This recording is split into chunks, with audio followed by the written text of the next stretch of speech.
na mufia be mu nanse ya se ade na nya ready commission am commission sabre no na motive no dey wa. First of all, yantin free ho Ekufuado and commission Afari hospital.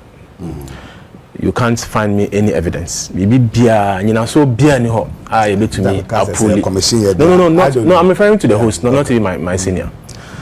There is no evidence.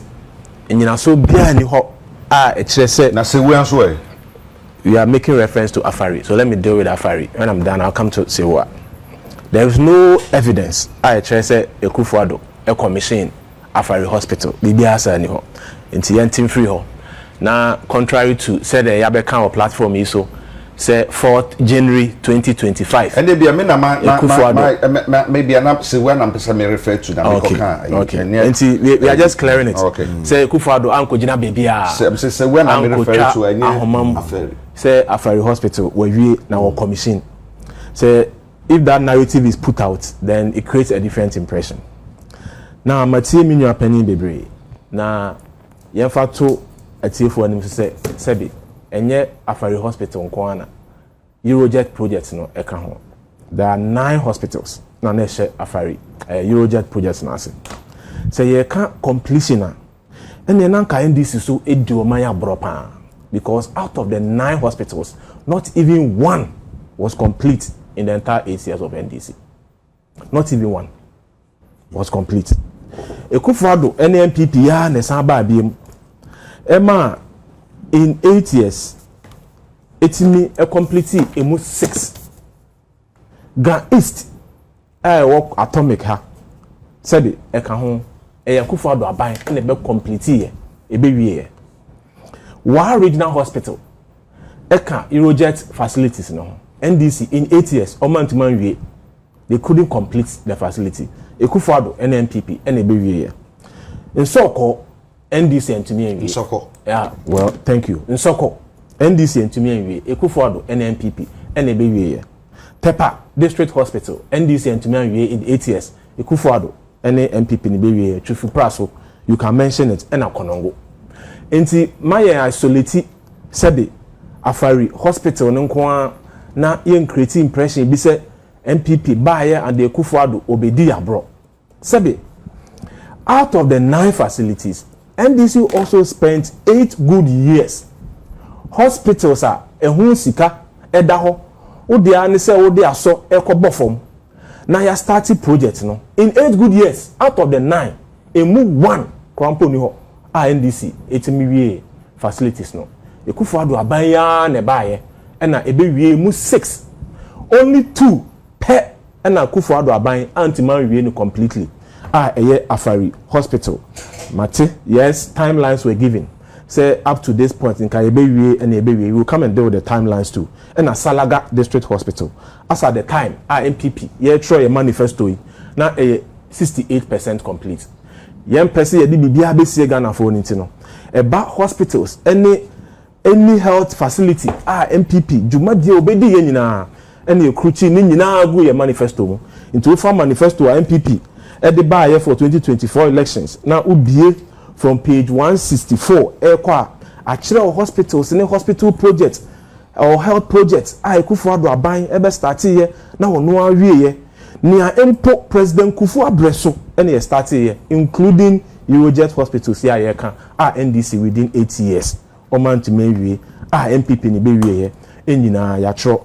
Including near almost start here. Na ya reho ewo sa hospitals ni health discussion I having in our impression at NDC a creative at this point. Sabi oman no babia ho hia. Enti se obenya opportunity na ye serve oman na apomuden critical. Enti o senka ye di sabi hospitals ni health centers any other facilities eco region bia na nya ne chefa. Na wo hwe asanteman a ene sabi ho aba asamin na NDC in their history since 1992. Before 1992, now Sebi, President Rawlings, a military ruler, up to democracy in 92, first 19 years of NDC, plus 8 years of Prof. Mills and President Mahama, including their 1.5 years in this administration. NDC started hospital, Bia Washanti region, Awutumi. In the last 8 years, our only 2 hospitals, and I was starting Washanti region. For me now, ena kumawu obe kono omo pese omo kire se enne omo na omo edwen Ghana for ho ne apomudin nsem ho no e wa Ashanti region no 40% completion out of those 2 facilities. The best they could do was 40%. Now about timelines, yes, I understand. Yeah, my timelines, ministers ko kan na senior ye penono amemu. But say the timelines no kwa so ye judgment then NDC so di ho for kese pa. Na hospital we MPP anya anko drum pempenso bia enka antumi ama NDC for so nkranhye ama omo so amema timelines abra omo take power. Sebi yenua penny ene me name is senior colleague ewa ha ono so ye colleague unfortunately ene former defense minister we free mu ya me fa ne currency from February 5 2025 and now be defense minister by February 20 2025 and now making it public ese Afari hospital no ye best start operations in September 2025. Impression and ye creative on the platform say at least MPP anye ho hwe no anye dwuma bia wo Afari no ho no sebi then the man sebi then defense minister enya rehye say by September 2025 Afari hospital ebeye dwuma. Mind you adakwabena abra o make sa pronouncement in February 2025 no na NDC po enye budget for 2025. The budget for 2025 was read in March. But the defense minister, Dr. Omanebo Amanya mfa ne currency. Ehwe Ghana fo nim ka kire ye say, aban aba foforo a onye allocation for any project in the country. Na o wa rehye say by September 2025 Afari hospital ebeye djuma. Enye djuma MPPD ye. Eni nia MPP Peja hospital ni kodru ya. Obi a o budget po yen kan ye o first budget in your administration yen kan ye you had the confidence say Afari hospital ebeye ejuma in 2025 September. It shows say Abraham minister make his statement no na wonim juma MPP edi any baby a Afari hospital akodru enno ene man na rehemu e man nkranhye ese by September 2025 Afari hospital ebeye ejuma. Intimate creating impression is a MPP abandoned project. Now, you can about the healthcare situation in Ashanti region. You found Kusi Sebi Afari Nkwanso. Sewa is part of the project. Sebi MPP a page muko itripa. Now, you hospital. Now, Sebi hospital no a dino ya bibia. Machines Sebi ye here I di be juma no so no. Ya toni nyina gu ho. Na yenko installation na yentwe light Emerald Hospital ni mo no Jakobena edi 1.5 years ene de bosomtwe MC ana na be ka kire ye say Afari nema na egu ho no sebi akonfo na ewia enti o ma na ekwanase ye bae ye tumiasi hospital na ewie ekufo ado aban NNPP atom machines ewie Afari Esewa hospital musiwie ye sha say na musiwie. The completion of the project, the architectural project. We have few on what percentage we leave for you. The point I'm making is that, boss, the architectural project was complete. No, but no, percentage ben the jama. Boss, Miriana, so no, give some credit, Kakra. But what you never can say. Because we see here we are. Who put impression say what shall say? And we see here Miriana. Now we be making factual. Can I say one okay? So one I'm making. So one must be architectural project was complete. And they dino. Okay. A more machines. Baby are doctors ebeda. And nema doctors ebe here including televisions and refrigerators. Ni nyina ekufo ado aban e provide here. Baby are doctors for ebeda. Ebeda. That's the architectural project of the facility in itself. And if you everything was provided. No installing. They were provided. Enti waba na ya beto. Answers our question. A dime yesi machines any nya ubenya ebe hia da ye adwuma as a doctor your theater and its equipment your ward and its equipment bibia ya pegu ho o dia ni say fa we ko bodan ho fa light we ko si ha fa theater bed we si ha so light yi wa ha train light bra plants ye be hia for the facility were all paid for in January before MPP efri aban mu ni nyina ya provide amount o dia ni say ya wo fufuo na wi enkwan ni si ho sankwan no gu fufuo no so na tibom na di no so no over 1.5 years almost sabi intimi wie ye na enne musumtwi MC ye be ka kire se niema ekufu ado togu ho no akronfo owia ho ne fa so bo nkobo no beba what can say mu wie se be ka se ma wie a na sade Martin Sefri ho make architectural project was complete. I get the differentiation if you na motogu ho no contractor na say fix niema na say aban na be mani pa fix contractor na adwuma na say nipa tu na adwuma wo project the contractor might not even have a medical expert to be there. If the contractor has the medical expert or medical expert no on board, wow, a project na wo dia no.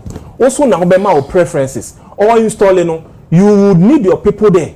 Na omu ni ya omo yeye. Na se wakoba na wo install we na wo ye mistake. Na wo chine bi o ka cho se me yeye.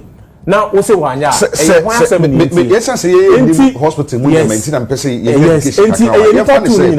Ye fa ne say ye be si hospital contractor ye dey adwuma na hye nsa no wo na wo ben store air condition sa wo ha nyina ye na sign agreement ye ni sika ma no wo na wo de MRI machines beba any other machines ye de be hwe yare ni nyina wo na ye de ahye wo nsa nti wo na de beba na wa install ni nyina any other facilities who be here hospital no ye de ma contractor say contractor hwe na wonye enti sa wo kasa ya to agu ho wo de ane so be fix ya abane ne togu ho na sa contractor ne ye de adwuma na ma so ye adwuma no making is that the paper shop contractor ne ye de adwuma ma no na ese so to ne ma no be fix ya o de ane say o ma me awo na aka say minuani David let me speak it's a national stage let me speak o de ane say o ma me awo na aka say minuani ye the project am a contractor contractor has timelines to deliver part of the deliveries they say the medical equipment no ebeba government was not there to see to its final completion but the point I mean make it to us on the platform and the TFY and omadwene and say there has to be provision before the implementation or the installation and I see before MPP ebe free hono na provision enema ye hia no ye de aba enti the contractor e da begu ho enti nia oman no any contractor ebe hwe the next stage is installation that installation did not happen before MPP left enti MPP eni ho na sabi as part of the deliverables ye de enema na begu ho a aban government is a continuum I can dey bia enti when and there was a share contractor because mind you every project has a project supervisor. What was the monitoring and evaluation report I received here? And then and I share here to make sure say and then when I da begu hono I buy any contractor no the collaboration are here to install the facilities. Contractor mo tua ne ka wie ye san say it has nothing to do with the payment at this point. What I'm telling you, you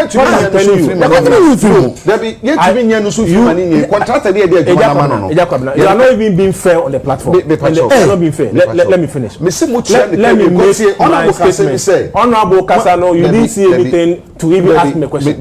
Let me finish my statement. Now, contractor say OMAN de neka about $52 million. Or say contractor so mo de neka. Na bisa say contractor na ye dey adwuma no man so onye nse ye de ne ka na mo so mutua sika na mani wie ya. You are telling me say amasama ya kwan ye wie part na say be yentua contractor ka e kwan no ye be block it because yentua contractor ka sana o ka say mutua I say ma me can say we are not talking about payment na then if there was issues of payment you have to pay. That's how government is there. Abino government of Ghana Edwin Asantefo ho. Let me finish. Please, let me finish. I don't like your questions. You are interjecting me too much. You are interjecting me too much. You are interjecting me too much. Let me proceed with my argument. You didn't seem to have any questions. You didn't seem to have any questions for him. Abaya Ghana for who here no. Say MPP edi djuma no. Na ye the machines ni begu mu. Na aka payment to be made to operationalize the facility. You are telling me say MPP earned to $51 million if that was even the case in the facility in Miami. Abaya of Ghana for hono. Akukuru 292 million Ghana cedis. And the quarter sanitary pass Education ministry abeka say part nipa yeto ye no inferior. ya so 292 million Ghana cedis akoto part a ye de Ghana for mama a enye abma Ghana for mama ye nya 51 million Ghana cedi to pay to operationalize the facility, and the argument abaye whether MPP paid or MPP did not pay. In MPP ain't no. Now abaya wabaso. Etime akukuru 292 million Ghana cedi akoto inferior sanitary pass ama ye mano. Enya sika enkotua contractor. Ama equipment ayedaba abebu hona kronfo we are here. And our focus is whether MPP paid or did not pay. No, when the project is there, when the project is there, our focus is on that whether seems to be MPP your line of That questioning. seems to be empty. You couldn't also ask him, say, why has it? But my issue is that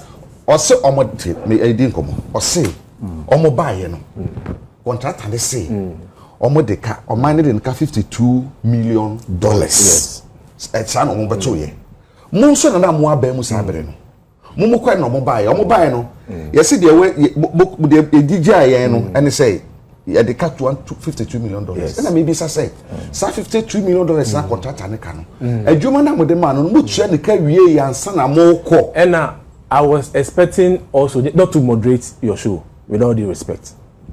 But me also cancer. Apomudin so ye very essential service no. Sabe COVID by ya see entene fie no. Ye ma mene Prof Bayo pass. Say mene no there we can move freely everywhere because we are doctors. We should go and save lives.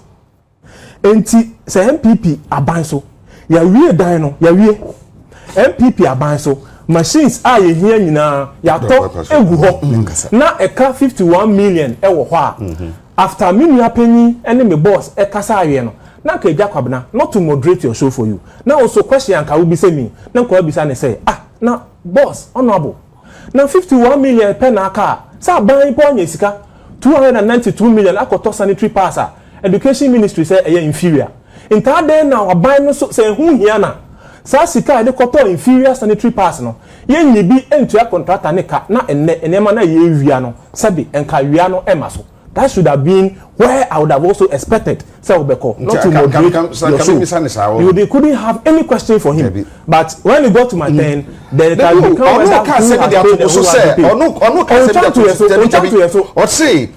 allegation and but contract and say the ministry is there. I don't. There is no records. I mean, your opinion bit me puliamame. Obeka anywhere. Say Ekufuado aban e can say was settle all monetary obligations on Aferi. I dare my senior brother, I dare your production to prove that evidence. Say MPP aban e can say a car I wa Aferi hospital including equipment, installation, supply, road, electricity assets, plumbing, everything. Ekufuado aban so tiaye. I dare it on this platform to give me that evidence. Because such evidence exists no. And I make us say government is a continuum. Into me and and I mean your opinion can me say politics. That's why I'm not even focusing on it. But my focus is that the hospital has been delivered. The equipment have been delivered. Near what you are buying here and they say if there are any outstanding payment and what you make here, government has to pay because on my no and yesika 292 million. Akoto sanitary pass. Education ministry say inferior. Intade na yenya say sika ni bi ma contractor na won wie project no na enne sebe akonfo na atesi enyemam ese no enti including a host of other facilities say apomudin hu hia aban a UGMCC ho no they commissioned it. MPP ba ya ye be architectural and equipment audit. President Mahama commissioned UGMC phase 1 and sana ye be to 2016 but ye ba ye no na is 70% complete. Phase 1 no? Yes, he commissioned it. Before election 2016, President Mahama commissioned phase 1 of UGMC. Abra Prof Mills started project. It was only 70% complete. Okay. But yet me commissioned 70% complete project. MPP came and made sure Yanyesika complete phase 1, got money to complete phase 2 of UGMC from 2019 to 2021. Now and yasa enkwan eguso na fa osabom na twefofo no to enum no Yes, contractor say yeah the car engineer ma bu ho ne say aban we apomodin ehia aban we a enye excuses ene ebema because about timelines are your then defense minister na me fa ne currency so my timelines and you didn't meet it to complete the project.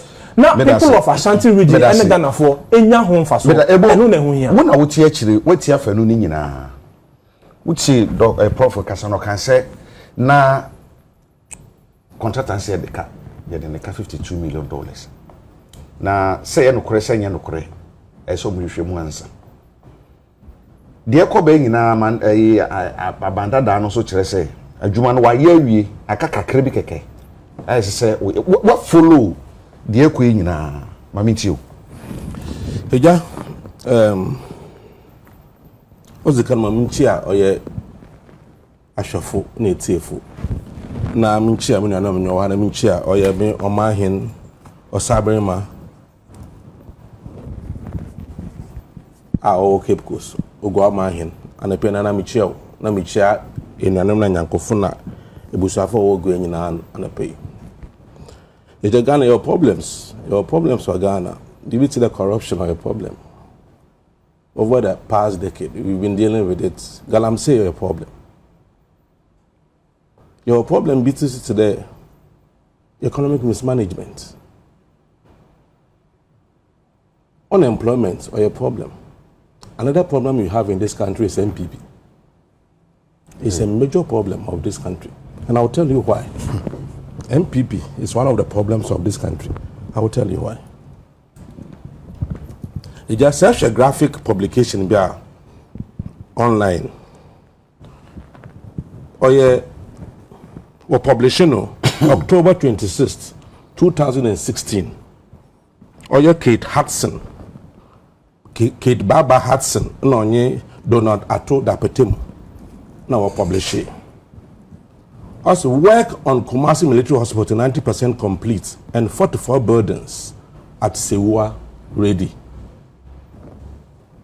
So, this is a reporter, graphics in my hand, or yeah, 2016. After this, you know, na Ghana food 2, or yeah, NDC ban. Na woman MPP 8 years. Na minche baby mo hade. Project, Eurojet project in Ghana no. Na ya hwehwe or issues na azo no say hwe. E bit there afarizina ye nyina anyim the project no was started or yeah 2014 2014 you know no chede wotum now was 3 years 2014 2014 2015 2016 only 2 was the year 90% of the works okay. Hospital project a police hospital more as no mean there be sidan esuo nka na oyen totoi munko to efiri mbesim munko to da mazi mbeshim munko to da mazi mbeshim o busy 3 years is the see 90% of the the job or more 44 buildings was saywa in 8 years there bra na bashama nzama onko yewo hospital because eja say you welcome obi into the world. Where is the safest place to welcome the person? Hospital. A newborn baby. Say pada 1 year ya. Na problem ya lamba ho hospital na ya welcome baby no. Me you na you say ya pa na say ya ben iwu hu. Na empede yiwu a enfa na yeboko hospital. In fact, me tell he moto hasisi ya nyame mpangu na say mu a. Only mo hospital ka she mortuary. So the most important place for Indian yimpa on your hospital. I wonder what we learn free. I was when we are finished, when you uncle or couple pay and sana we can see him. Nanti ya band about na do 8 years. Ashanti region was stronghold. Over the years, what to Obama one must say when you are or political party no more else obey power. Let me say it. And I said, these 2 major hospitals were Ashanti region. was starting 2014. I went to me, I will take over 2017. Within 8 years, you know, the one I can't hospital once more. After 8 years, 2 hospitals, 500 beds. Think about it, 500 beds hospital.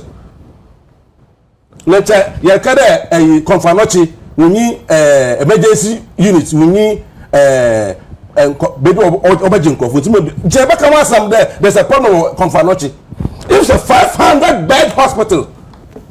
MPP abandon your Ashanti region for or yes say waka what's the way over 250 beds a year combined 700 8 good years etum after $97 million as a bar at that time as a Ghana came up 1.45 billion Ghana cedis as they could amuna obleeding tuntun that's the case as well man coupon nkofo huye baby wa yena wo kwa konya so wo kwa kada wa da yie na wanya WhatsApp powder wa be fia be yedwuma awu nyankopon na sikisi da mo nyankopon order denum na so say wo mo atumi to ton fidie ni nyina gu ho enti I'm making my point ya ban we say fidie ni na wo no fix it eja can you imagine that say sika wo kuto amune wo kuto amune ya ntonton and you see the irony of it amuna no obedient tuntun man ko for real we ya him for oko hospital na wo so what sanity pada no bi mo a problem obi no was etamfi etam no what sabi o sabi what is shawon ase ama won tun won bleed na amuna na obedient tuntun na MPP is a major problem in this country. I don't understand the psychology of their politics. Eja, I see your hospitals, major ones being a young way. Sewa Afari Military Hospital. Eje Guho. Let's me BC hospitals 111. Agenda 111. Jesus Christ same be the book of Luke 14:28-30. Also one that's a orisidana on to the phone. Nonsense. Oh, they don't know baby see. Mesha asem to me wie. Na say anya ndem ntum wie ankofo baka sha papa na orokwan. O sha de na ase na mum wontum wie. O chere one plan yi. Tu no ade na je tu na obi sha say abanda do abana aba na I will take over. What shall say to baby?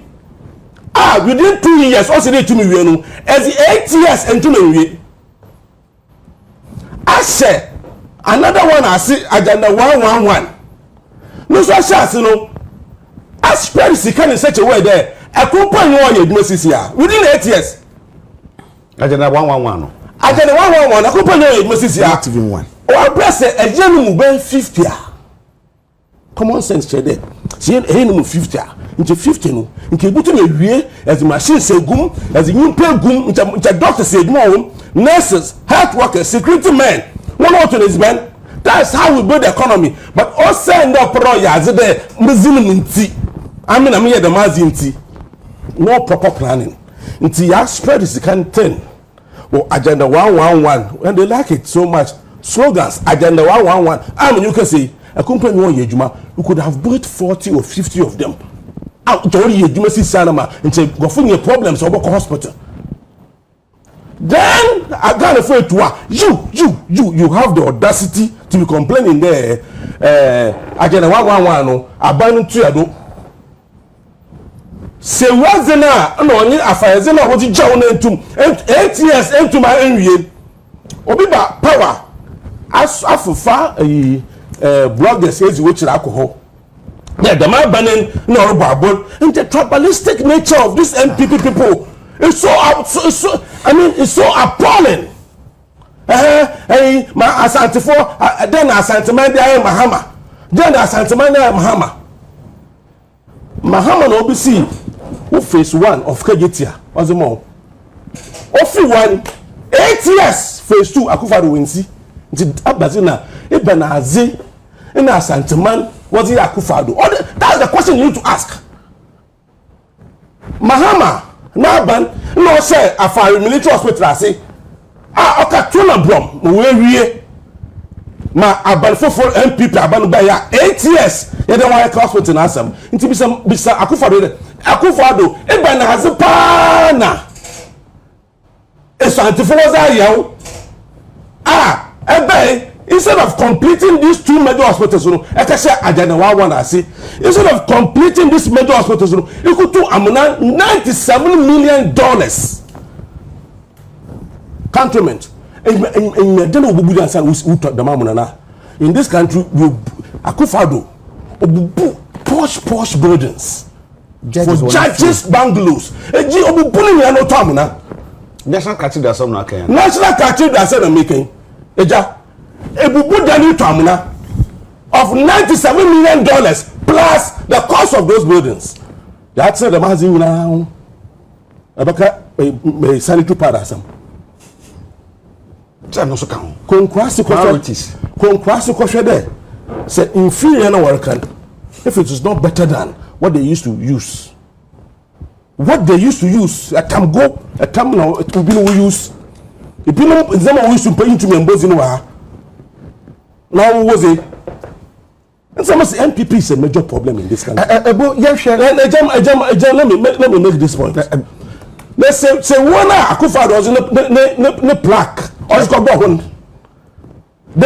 this hospital is inaugurated by His Excellency and Addo Akufado. When the thing was not ready for use, 2 days before President Mahama was sworn in.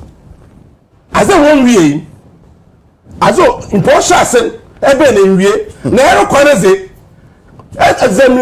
whole plaque akọbọ there. Oh, can you imagine? It's not missing there. There's a problem. And as Santifo, if you are listening to me, have problem with your MPs. In fact, I have said it on record. MPs in Ashanti region, they are so weak. You can weak and purchase. So weak. Omojuma omoye no, and yet as a won't fight for project to their region. Look, and the man work Swami Intelligence Wasama. I go for 8 years. Ndam nyukese mana abeni oria. Intelligence akufado sisi. Man of Fidan Ashanti region.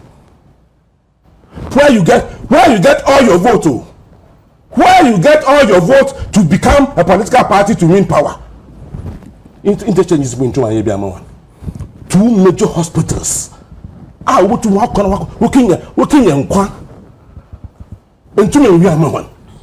Let's say you're a can. Our party, the political party, I for blog it which a corridor of a military hospital. The hospital, a military zone, installation. You need permission. You need clearance. You don't just walk in. Or a military installation or standard military protocol all they follow. Confusion. You see, they've said something. What's it? They will make this country ungovernable. They've said it not once, not twice. They've been saying it. And that's why I want this government to be very wary of the kind of people we are dealing with. I mean, I was here 2000 election. I know what happened in Ghana. I've told them already, they should be very careful. These people, they can do anything because of power. Near the man chair, I don't think they should have the moral authority to be talking about this issue of Afare and Sewa. Okay. Because they begin to know say our politicians also respect us citizens.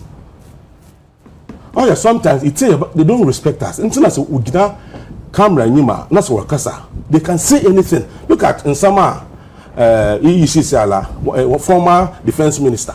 Also by 2023, say baby, see, Ghana Hana young friends may be serious. Is it baby because of this video boy there?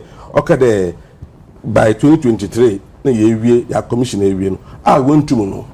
Just so there, such a person, you know, any political appointment again in Ghana. Except the timeline, it is a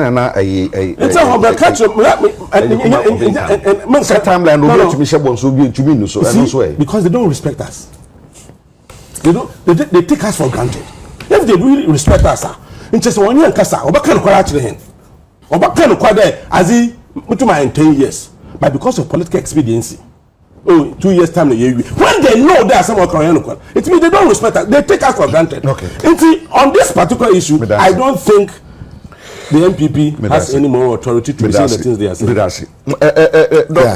Now, sorry, 9 minutes. It's 333 now. Okay, fine. Minyan quick. Emi say minua kuman kasa mu no. Fa nyama be for bi ewo mu. First one was ya si awie nya fa nyama na be hihye mu eno so wontimi nye. E kire me say agye ayefe no wo brofo kasa mu say 10 key contract no on tiase. I'll explain it kakra. These facilities no were 10 key contracts. You can say 10 key contractor no a beginning to finish. Untimi sit down in ho. Enka say my third na beto be hihye. A 10 key from beginning to finish. We know installation training no hand you over. Intenye say inta obisa no question untimi answer. I won't say na obisa no directly. Mo to ask you inte we say contractor na dey share and I say I buy na be hihye sa nyama no untimi answer. Because the honest truth is that they were 10 key contracts. They can't 10 key who are buying there is a consultant who supervise a contractor no the report are bro. Then your technical people just go to see.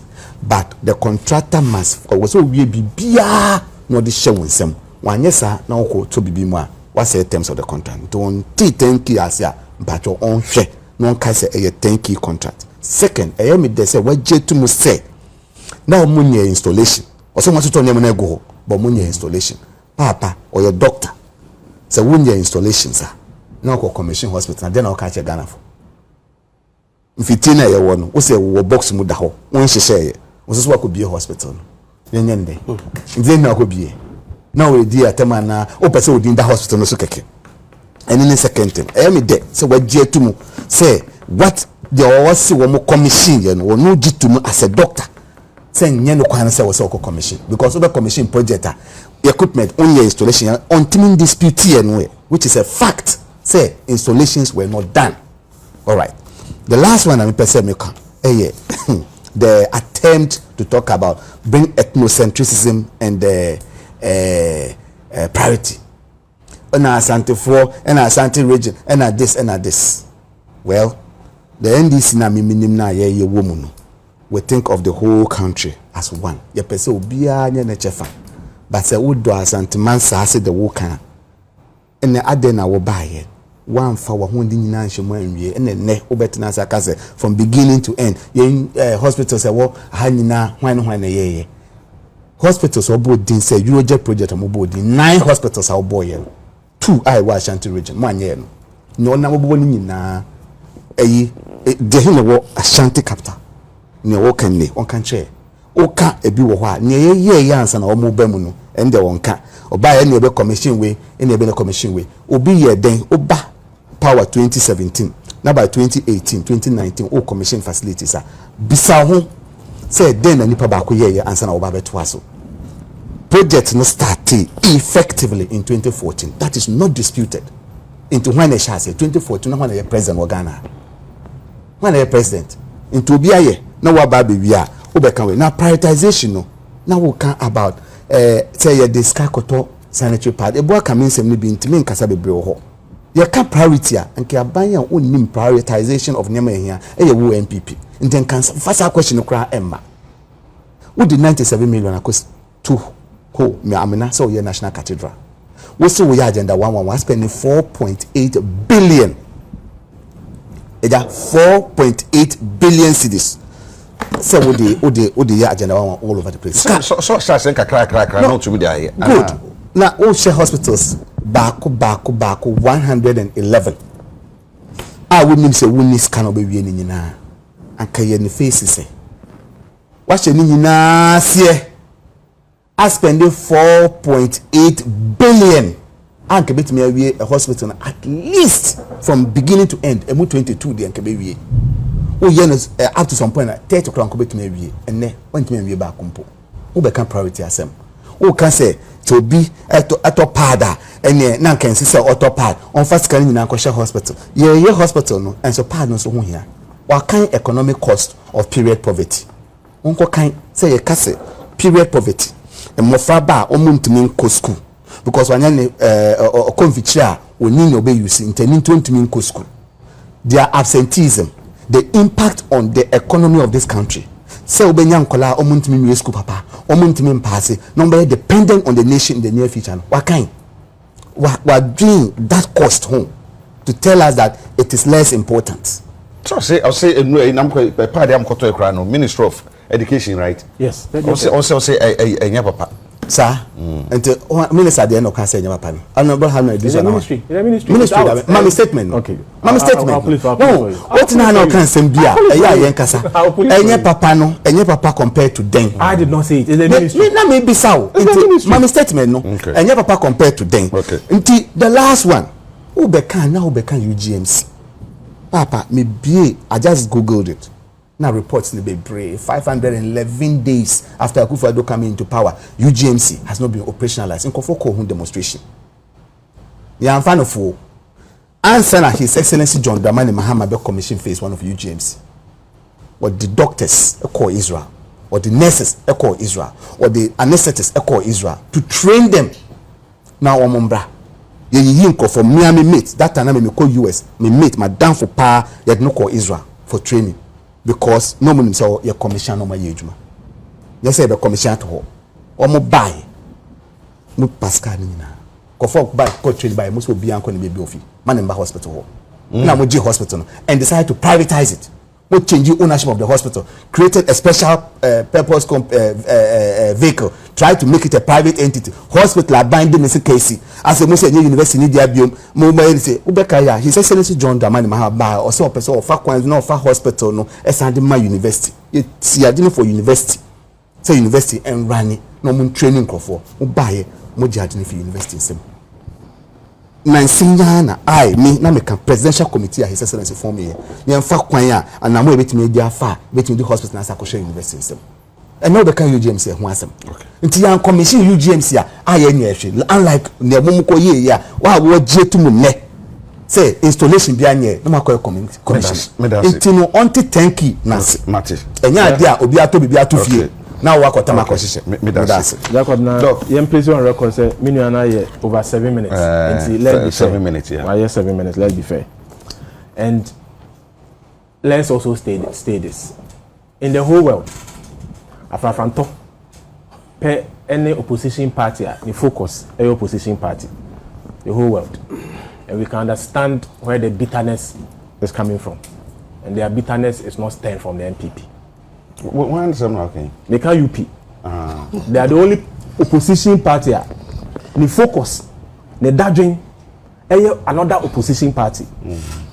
Now say if NPP a problem of a country the just ended administration now Sebi ye tono trapiano. You were part of that administration for 6 good years. Who was part? The leader of UP. I said if you say Mr. Martin is part, fine. I was the leader exactly. No, every political party is the ideology and the leadership. And ebe entitled to follow it. So put things in perspective. And the person you are following, the person based on whose ideas into a UP, a deputy director no, for communications no, he was part of the MPP until UP came or Fanto came. And if MPP was a failure, then he was part of the failure because he was a cabinet minister for 6 good years. And MPP he was handling a cabinet position at trade and ministry. And if you are following a leader who came from the stock of people you believe to be failures, then your problem cannot be MPP. So let the opposition stop fighting another opposition. And the issue of National Cathedral, I'm sure that for by now I'm taking on both. Yeah, that year campaign, National Cathedral, even on campaign platforms. NDC for an associate ko catch Ghana for say the National Cathedral site ebe children hospital. About two audits. National Cathedral mu hushe. Asofo ya mu do mu see kromo cho mu power gu mu hofi. NDC na asofo de. Na say ya de meta Pentecost sofo. Chairman. Egu asofo hofi because of National Cathedral. And abuaka musim. And in government we are using National Cathedral to still talk. Until you spent almost 2 years. What have you done to National Cathedral. What have you done? And now we are still in the campaign mode, talking about National Cathedral. And yet, fair if NDC and its allies are using National Cathedral to still speak in government after all the things you said. When in opposition, what Babaimu and then also by chewing gum, National Cathedral, Ghana for campaign, it is now time for action. So work. And if you believe there's a wrongdoing, go after people. Not use that cathedral to campaign. And people when are running away. Out of People are refusing to National come Cathedral, who's running away? People are refusing to come National home. Cathedral, who's running away? People were tried in their absence. If you have a case against Otoriata, try him in his absence. To move on. Say, NDC can say, Ekufuado has started 111 hospitals. Now, Ekufuado could have started and completed some and stopped some. It shows, first of all, Abaya on also any priorities and how to manage the priorities. You are starting and constructing 261 24-hour market to go and sell kako. And no day, you feel it is right. There is nothing wrong. So with 24-hour economy now promising and then to go for Koran muno. And no day, you can start 261 district markets across the country. But a buying our starting agenda 111 no abamboni. Me permit opinion sem. Health sector yesu say you hear someone like him.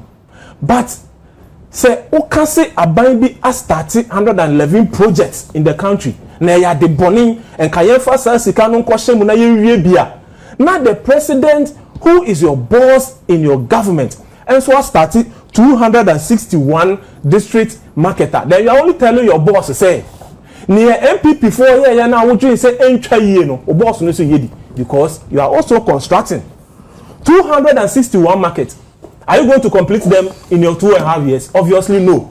So are you going to say we are going to waste money to start markets when you can't complete, when the same monies could have been used to start and complete others? It shows a government that flips and flops.